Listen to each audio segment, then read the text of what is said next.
नमस्कार, जय हिंद। स्वागत है आप सभी का यूपी रेगुलर क्लासेस के इस ऑनलाइन प्लेटफॉर्म पे। और अगर आप कर रहे हो यूपी पीसीएस या आरओ या और री एग्जाम की तैयारी, तो उसके लिए जो करंट अफेयर सीरीज है, घटना सार सीरीज करंट अफेयर की, बहुत ही बेहतरीन तरीके से चल रही है।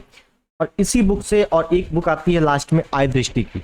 अगर वो दोनों बुक अगर कंप्लीट कर लेते हो तो 25 से 28 क्वेश्चन आपको कंप्लीट हो जाएंगे। कुल मिला के ओवरऑल बोलो तो दोनों सेक्शन में यूपी पीसीएस आप दीजिए या आरओ दीजिए, आपको 80% क्वेश्चन इन्हीं दोनों बुकों से मिलेंगे। ठीक है, इसी वजह से ये मैं बुक कवर करा रहा हूँ। और आज लेक्चर नंबर 10 है। अंतर्राष्ट्रीय हम लोगों ने शुरू किया था, अंतर्राष्ट्रीय का लेक्चर नंबर 2 है और वैसे टोटली लेक्चर नंबर 10 है। ठीक है, तो चलिए शुरुआत करते हैं। तो उससे पहले मैं आपसे कहूँगा कि अगर आप चैनल पर नए हैं तो प्लीज़ सब्सक्राइब कर देना, इस वीडियो को लाइक कर देना और शेयर कर देना अपने दोस्तों में। ठीक है, तो चलिए आज का जो पहला प्रमुख घटना है वो कौन सी है जिसमें हम लोग चर्चा करने वाले हैं, तो ये रही। तो ये इंपॉर्टेंट घटना है आज हम लोगों की। क्या है? क्वाड के बाद स्क्वाड। ठीक है, तो क्वाड के बाद स्क्वाड का मतलब क्या है कि अमेरिका के नेतृत्व में चीन की घेराबंदी के लिए जापान, ऑस्ट्रेलिया और फिलीपींस ने मिलकर 4 देशों का संगठन हाल ही में बनाया है, जिससे नाम दिया है स्क्वाड। तो स्क्वाड में कौन कौन से देश हैं? America, Japan, Australia, Philippines. ठीक है, तो आपसे बहुत बार ये बहुत इंपॉर्टेंट क्वेश्चन है कि स्क्वाड में निम्नलिखित में से कौन सा देश सम्मिलित नहीं है या कौन सा देश सम्मिलित है। ये सम्मिलित देशों का क्रम कौन कौन सा है, इस प्रकार से क्वेश्चन इसके बनेंगे। तो स्क्वाड में 4 देश शामिल है, अमेरिका, जापान, ऑस्ट्रेलिया और फिलीपींस है, जिसकी पहल हिंद प्रशांत क्षेत्र में चीन की आक्रामकता पर अंकुश लगाने के लिए की गई है। उसके बाद है कि अप्रैल 2024 में अमेरिका, जापान और फिलीपींस का त्रिपक्षीय शिखर सम्मेलन और दक्षिण चीन सागर में संयुक्त समुद्री गश्त के बाद इस नए बहुपक्षीय संगठन स्क्वाड का जन्म हुआ है। यह फिलिपिनो पॉलिसी सर्किल को समय पर बढ़ावा देता है। बस इतना इंपॉर्टेंट है। बाकी इसमें आपको केवल इतना याद रखना है कि स्क्वाड में कौन कौन शामिल है। क्लियर है? बाकी मैंने वाला में आपको कराया है। अब स्क्वाड और भारत, इसमें क्या क्या सम्मिलित है। तो देखिए, नए संगठन स्क्वाड में भारत शामिल नहीं है। भाई जाहिर सी बात है, 4 शामिल है तो भारत नहीं है। लेकिन चीन को घेरने में जो भूमिका भारत निभा सकता है, वह फिलीपींस कभी नहीं निभा सकता। भारत न सिर्फ दुनिया की सर्वाधिक आबादी वाला देश है, बल्कि 5वीं सबसे बड़ी अर्थव्यवस्था भी है। इसके अलावा भारत एक बड़ी सैन्य ताकत भी है। ठीक है, तो इसके लिए स्क्वाड में भारत तो नहीं है, लेकिन फिर भी भारत एक बहुत बड़ी भूमिका है। ठीक, तो आपको इतना याद रखना है स्क्वाड किसके नेतृत्व में बनाएगा। अमेरिका, कौन कौन शामिल है? 4 देश शामिल है, भारत इसमें शामिल नहीं है। क्लियर? चलिए आगे देखें अगला कि विश्व का सबसे बड़ा हवाई अड्डा टर्मिनल यूएई। अब चूंकि विश्व का सबसे बड़ा है, बहुत इंपॉर्टेंट है कि विश्व का सबसे बड़ा हवाई अड्डा टर्मिनल कौन है? UAE, united Arab Emirates. तो संयुक्त अरब अमीरात के उपराष्ट्रपति प्रधानमंत्री शेख मोहम्मद बिन राशिद अल मखतूम ने दुबई के अल मखतूम अंतर्राष्ट्रीय हवाई अड्डे पर विश्व के सबसे बड़े हवाई अड्डे के टर्मिनल की योजना बनाने की घोषणा अप्रैल 2024 में की है। ठीक है, यह टर्मिनल पूरा होने पर अल मखदूम अंतर्राष्ट्रीय हवाई अड्डे की वार्षिक क्षमता 260 मिलियन यात्रियों की होगी, जो विश्व के किसी भी अन्य हवाई अड्डे से अधिक होगा। तो इतना याद रखना है कि विश्व का सबसे बड़ा हवाई अड्डा कौन बना है? तो अल मखदूम अंतर्राष्ट्रीय हवाई अड्डा यूएई का है। बस इतना याद रखो। उसके बाद देखो कि अगला इंपॉर्टेंट है, जो इंपॉर्टेंट है वही बता रहा हूं। देखो ठीक है, बाकी पढ़ने को तो आप किताब लेके पूरा पढ़ सकते हो, लेकिन पढ़ना उतना ही है जो इंपॉर्टेंट हो, जिससे हमारा एग्जाम निकले, जिससे हमें नौकरी मिले। बस उसके ऊपर पढ़ने की आवश्यकता ज्यादा नहीं है। अगला है कि टीसीएस ने पहले ह्यूमन सेंट्रिक एआई सेंटर की स्थापना की है। किसने? टीसीएस ने। अब टीसीएस ने किया तो क्या इंपॉर्टेंट है कि 13 मई 2024 को फ्रांस के पेरिस में राष्ट्रपति इमैनुअल मैक्रो द्वारा आयोजित चूज फ्रांस शिखर सम्मेलन में भारत की प्रमुख आईटी सेवा प्रदाता company Tata consultancy services TCS ने सेंटर ऑफ एक्सलेंस में ह्यूमन सेंट्रिक एआई सेंटर स्थापित करने की घोषणा की है। यह फ्रांसीसी कंपनियों को स्टार्टअप के ग्लोबल इकोसिस्टम, शिक्षा से जुड़ी तकनीक और अनुसंधान से संबंधित श्रेष्ठ सुविधाएं उपलब्ध कराएगा। ठीक है, तो याद रखना है कि टीसीएस ने पहले ह्यूमन सेंट्रिक एआई सेंटर की स्थापना कहाँ? फ्रांस में। ठीक है,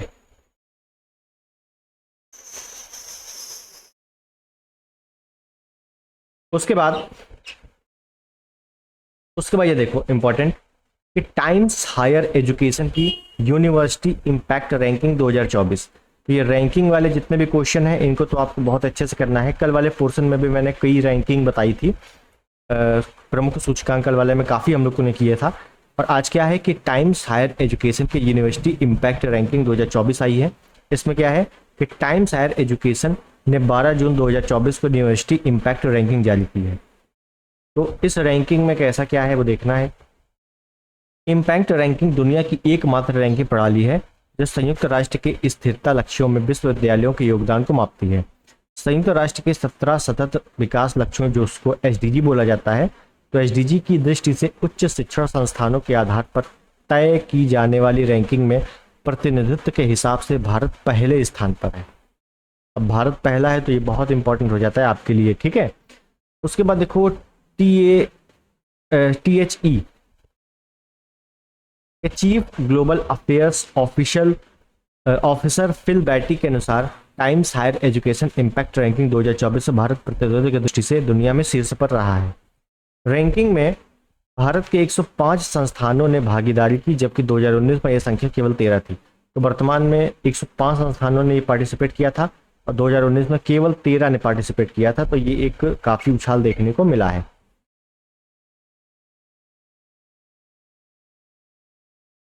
उसके बाद अगला देखेंगे हम लोग इंपॉर्टेंट कि लैंगिक समानता सूचकांक 2024। लैंगिक समानता सूचकांक में कौन पहले है कौन बाद में, ये इंपॉर्टेंट है। विश्व आर्थिक मंच WEF द्वारा जारी वैश्विक लैंगिक समानता सूचकांक 2024 में भारत 2 स्थान नीचे खिसककर 129वें स्थान पर आ गया है।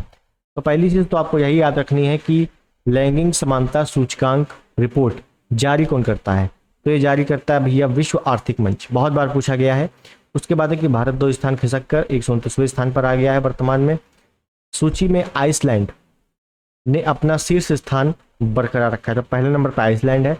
और इस रिपोर्ट के अनुसार दक्षिण भारत के भीतर भारत लैंगिक अंतर सूचकांक बांग्लादेश, नेपाल, श्रीलंका व भूटान के बाद 5वें स्थान पर है, जबकि पाकिस्तान सबसे नीचे है। तो लैंगिक समानता में पाकिस्तान सबसे नीचे है। 146 देशों की वैश्विक सूची में सूडान सबसे निचले स्थान पर है, जबकि पाकिस्तान 3 स्थान खिसककर 145वें स्थान पर आ गया है।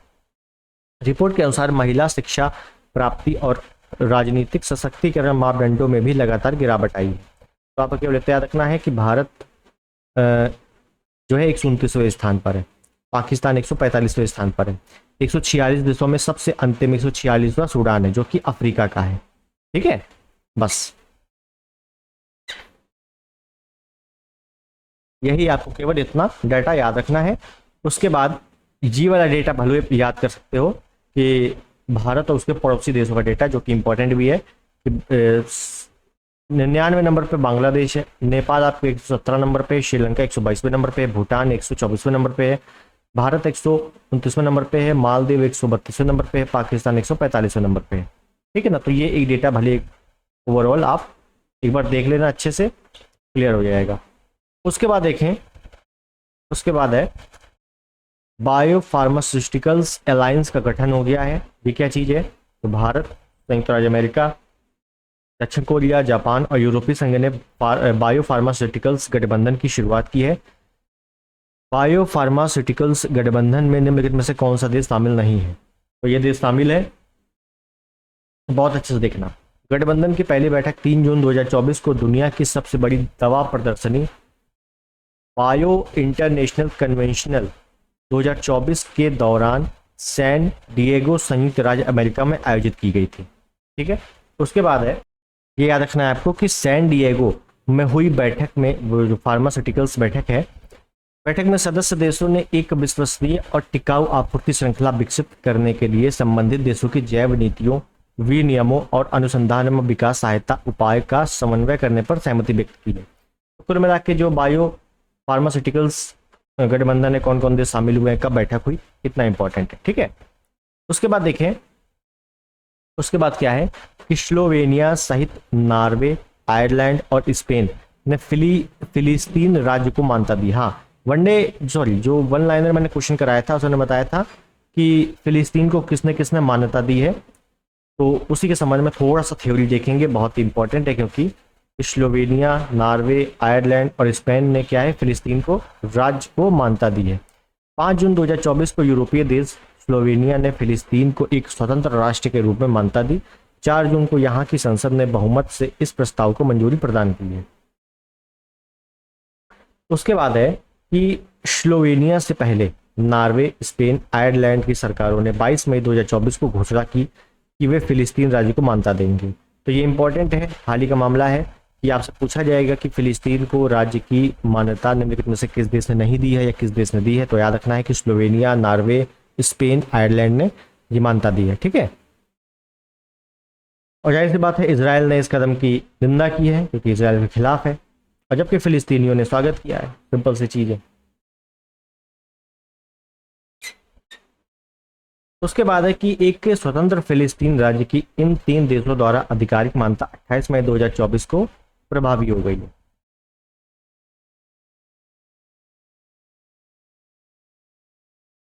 उसके बाद अगला है इंपॉर्टेंट हमारा टॉपिक कि विश्व वन्य जीव अपराध रिपोर्ट 2024। तो एक नई रिपोर्ट आई है 2024 में, विश्व वन्य जीव अपराध रिपोर्ट है। ये क्या चीज है?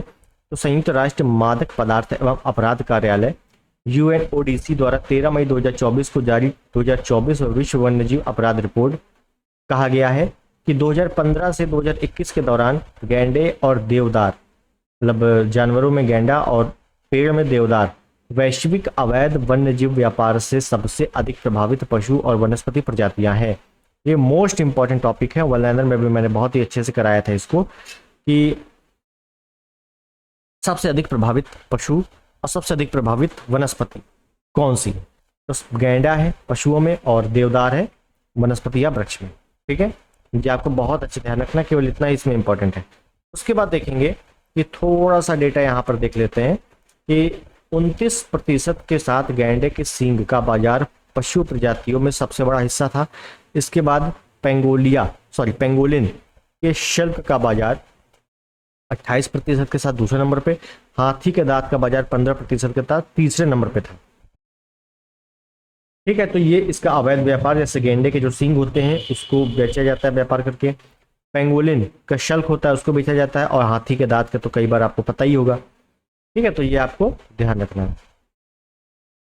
पौधे में देखेंगे अगर, तो पौधे में देवदार है और महोगनी, हॉलीवुड और गुयाकम जैसे अन्य सैंपिडल्स ने 47% के साथ सबसे बड़ा बाजार बनाया है। रोजवुड 35% के साथ दूसरे नंबर पे है। रोजवुड का मतलब है कि उसमें गुलाब से खुशबू आती है, इसलिए उसे रोजवुड कहा जाता है। फिर अगरवुड, रामिन और यूकेलिप्टस जैसे अन्य मार्टल्स 13% के साथ तीसरे स्थान पर है। आपको कुछ नहीं याद करना, केवल पहला नंबर गेंडा है और पहला नंबर देवदार है, बस ये दोनों चीजें आपको पता होनी चाहिए। उसके बाद देखेंगे, चलिए अगला देखते हैं कि दुनिया के 50 सबसे अमीर शहरों की सूची आई है 2024 की। तो यहां से प्रश्न अक्सर पूछे जाते हैं। दुनिया के 50 शहरों की वेल्थिएस्ट सिटीज रिपोर्ट 2024 को वैश्विक data intelligence firm new world wealth के सहयोग से हेनले एंड पासपोर्ट द्वारा संकलित किया गया है, जिसे मई 2024 में जारी किया गया है। इसके अनुसार क्या है कि इस रिपोर्ट में दुनिया के सबसे धनी 50 शहरों की सूची दी गई है। सूची में उन शहरों को शामिल किया गया है जिसमें $1 मिलियन या उससे अधिक तरल निवेश योग्य संपत्ति वाले लोग रहते हैं। आप केवल यही पूछा जाएगा कि कौन सा शहर सबसे महंगा है, कौन सा सस्ता है। तो रिपोर्ट के अनुसार देखा जाए तो संयुक्त राज्य अमेरिका का न्यूयॉर्क शहर दुनिया का सबसे धनी शहर बना हुआ है। दुनिया का सबसे अमीर शहर या धनी शहर कौन है? न्यूयॉर्क है, अमेरिका का है। न्यूयॉर्क शहर के कुल 3,49,500 करोड़पतियों की कुल संपत्ति $3 ट्रिलियन से अधिक है। शीर्ष 50 शहरों में संयुक्त राज्य अमेरिका के 11 शहर और शीर्ष 10 शहरों में 3 शहर शामिल है। हेनले पासपोर्ट के अनुसार भारतीय वित्तीय राजधानी शहर मुंबई में 58,800 करोड़पति हैं, जिनमें 200 36 सेंटी करोड़पति और 29 अरबपति हैं। मुंबई को दुनिया के 24वें सबसे अमीर शहर का दर्जा दिया गया है। अगर भारत की बात करें तो भारत में प्रथम है, अब पूरे दुनिया में बात करें तो पूरे दुनिया में 24वें नंबर पे है। ये नंबर के आंकड़े अच्छे से ध्यान रखने हैं कि भारत में पहले नंबर पे है और पूरी दुनिया में 24वें नंबर पे है मुंबई। और दूसरा भारतीय शहर कौन सा है? दिल्ली।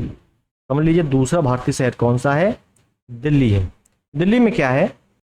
तो दिल्ली में 30,700 करोड़पति, 123 सेंटी करोड़पति, 16 अरबपति हैं। सबसे अमीर शहरों की लिस्ट में दिल्ली 37वें नंबर पे है।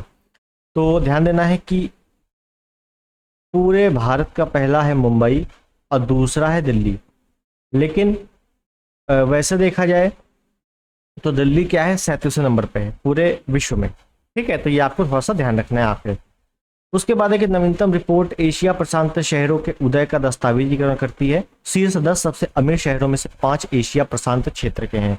जापान की राजधानी टोक्यो तीसरे नंबर पे है, सिंगापुर चौथे, सिडनी 8वें, हांगकांग 9वें और बीजिंग जो है वो 10वें नंबर पे सबसे अमीर बना हुआ है।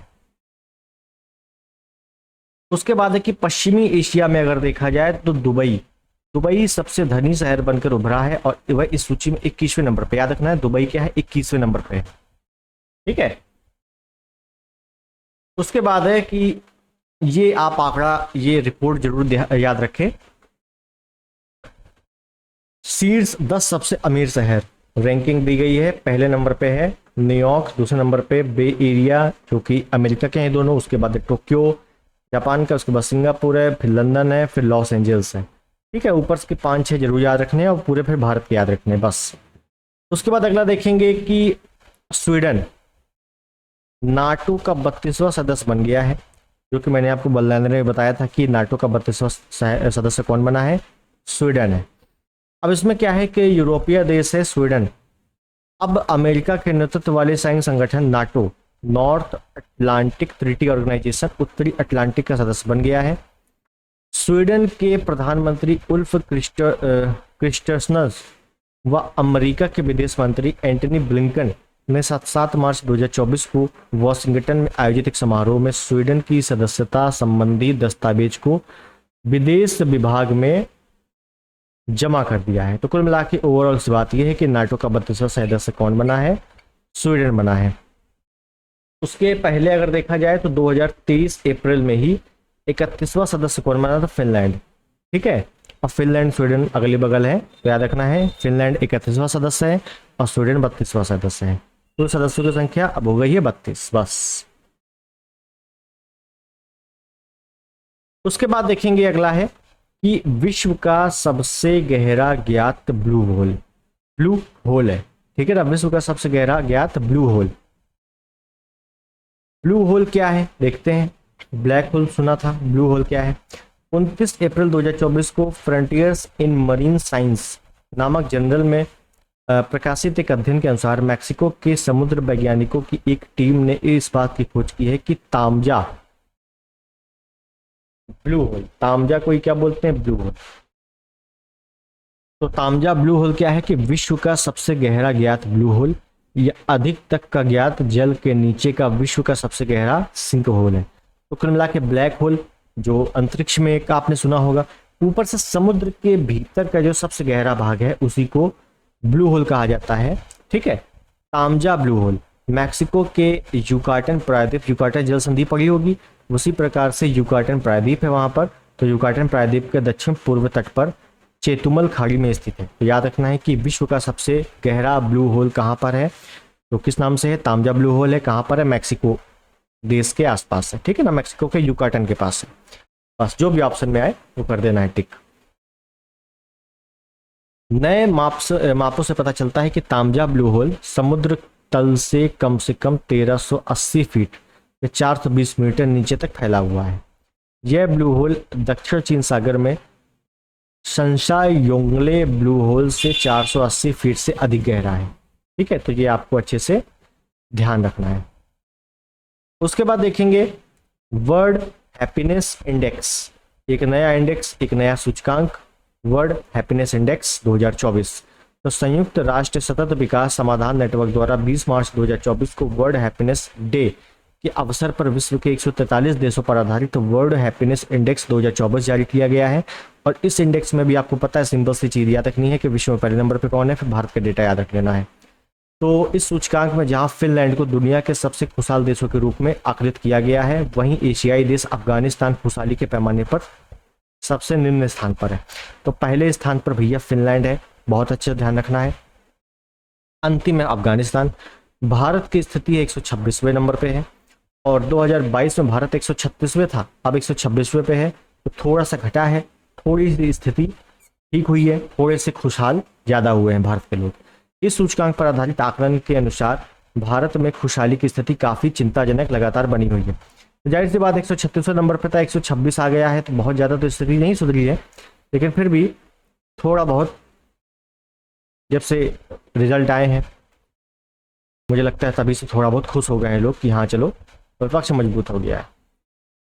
भारत के लिए इंडेक्स का स्कोर 4.054 आकलित किया गया। हालांकि स्कोर वगैरह कभी नहीं आता है, आपको इतना रखना है। पहले नंबर पे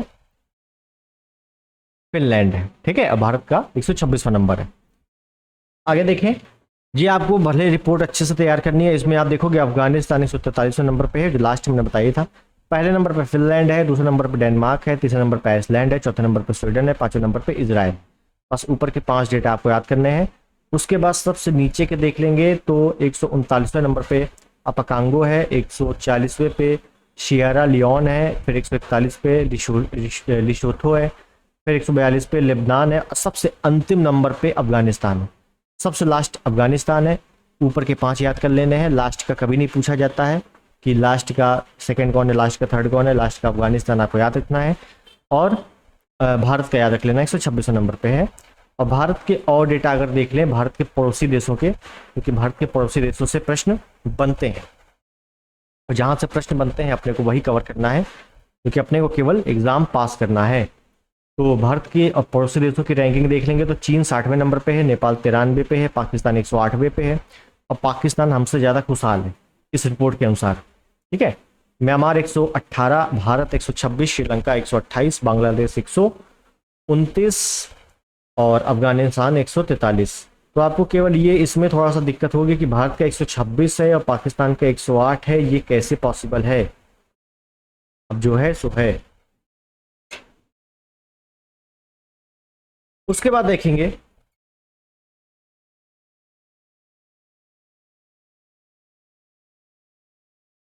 किसी भी देश के लिए United Nations sustainable development solution network के हैप्पीनेस इंडेक्स का मान 0 से 10 के बीच हो सकता है। किसी देश के लिए हैप्पीनेस इंडेक्स का मान अधिक होना अधिक खुशहाली की स्थिति को दर्शाता है। सूचकांक का मान कम होना कम खुशहाली को दर्शाता है, ठीक है। और बाकी आपको ये जरूर याद रख लेना है कि गणना कैसे की जाती है सूचकांक की। तो 6 मानक के आधार पर हैप्पीनेस इंडेक्स बनाया जाता है। इसमें प्रति व्यक्ति जीडीपी कितनी है, सामाजिक समर्थता कितनी है, समर्थन, स्वस्थ जीवन प्रत्याशा कितनी है, उदारता कितनी है, जीवन विकल्प बनाने की स्वतंत्रता कितनी है, अब भ्रष्टाचार पर धारणा शामिल है कि नहीं, कितने शामिल है, ठीक है। तो ये 6 मानक होते हैं। हालांकि मानकों से नहीं पूछा जाता, केवल आपसे रैंकिंग पूछी जाती है कि इंडेक्स में, सूचकांक में, रैंकिंग में विश्व में क्या स्थिति है और भारत की स्थिति और भारत के पड़ोसी देशों की स्थिति, बस। इसके अलावा आपसे नहीं पूछा जाता है, चाहे आप किसी का भी एग्जाम दे दो, ठीक है। तो ये हमारे आज के जितने भी क्वेश्चन थे वो होते हैं समाप्त। जितने भी टॉपिक हम लोगों ने आज, जितनी भी घटनाएं ली थी वो समाप्त हो गई हैं। और आई होप चीज़ें आपको समझ में आई होगी। मैं वही करवा रहा हूँ जो आपके लिए इंपॉर्टेंट है। बाकी आपको पढ़ना हो तो पूरी पीडीएफ पड़ी हुई है, आप वहाँ से पढ़ सकते हो, ठीक है। तो मिलते हैं अगले वीडियो में, तब तक के लिए नमस्कार, जय हिंद, वंदे मातरम।